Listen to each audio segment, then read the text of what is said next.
You were at a recent opening that we conducted on a brand new house in Balga. I think it was about 2 weeks ago now. Yeah.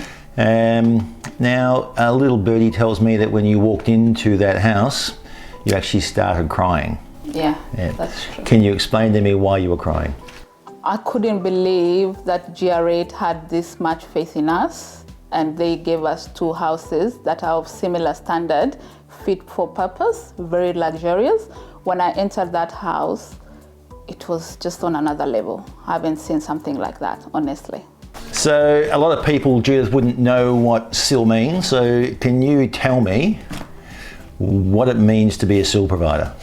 So SIL is supported independent living. You are looking after participants or clients in 24 hours.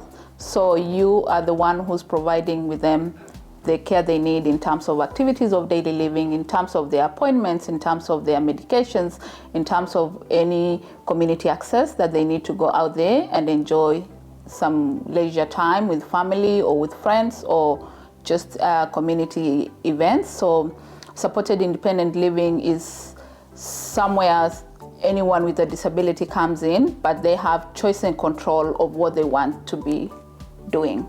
Okay, sounds like a lot involved in that. So, dispensing medications as well? Yes, yeah. Showering people, hoisting them in and out of bed, putting them in their wheelchair, taking them to community and bringing them back. And you need to ensure that they are really looked after in terms of nutrition, in terms of their hygiene, in terms of their appointments. If they need to go to the GP, you need to facilitate all that. Wow, so it'd be handy being a nurse then? Yes. Because then you can quickly know that today so-and-so is not in the right state, we need to do this and that to be able to make sure that they are looked after properly. Is that a prerequisite to be in your position, to be a nurse, or not? Highly recommended, but not, because you can be a SIL provider and employ nurses to look after the business. But when you have that knowledge, then it makes it easier because you can be able to assess what participants you need to bring into your facility. Okay. Yeah. So if I was a participant, I think I'd rather have someone who was a nurse looking after me. 100%, because then that way you'll be safe. People with disability, I suppose there's a wide spectrum of disability and the type of care that they need and how you deliver that. Can you explain how your work is impacted by that? So as we are trying to narrow down, because when you narrow down, then you can be able to provide focused care. There are different types of disabilities. There's brain-acquired injury, there's autism, there's mental health, there's physical disability, there's complex care needs, there's high intensity, there's standard. So it's quite a big range.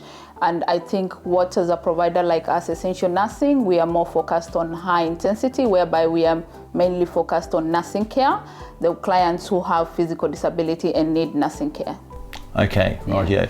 So what happens then to people who don't fit into your preferred area? You're networked with other SIL providers? Yes, we network with other SIL providers who have capacity, then they take them on board.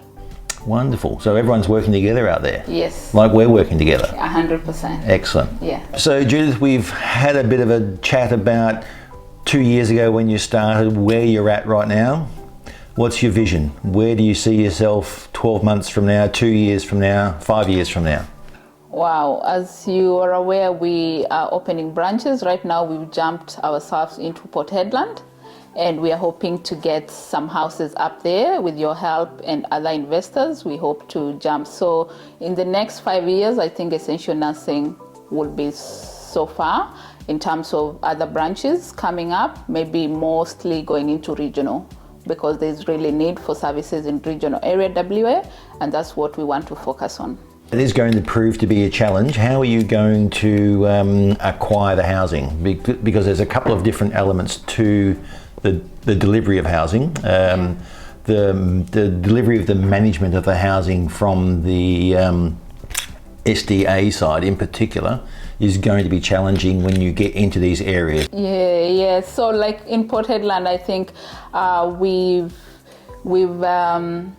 managed to work the way the government can be able to support, because there are participants there who have been in a nursing home for more than 15 years and they've always wanted to come out of the nursing home and live in the community independently. So they went out to the housing department for the community in Port Hedland, where one of the participants is the elder there, and requested the government to build houses for them, which the government is really in the process through a different developer, and then we were called in as a service provider to be able to provide the support. Gotcha. Yeah. So we're not the only SDA provider you're working with?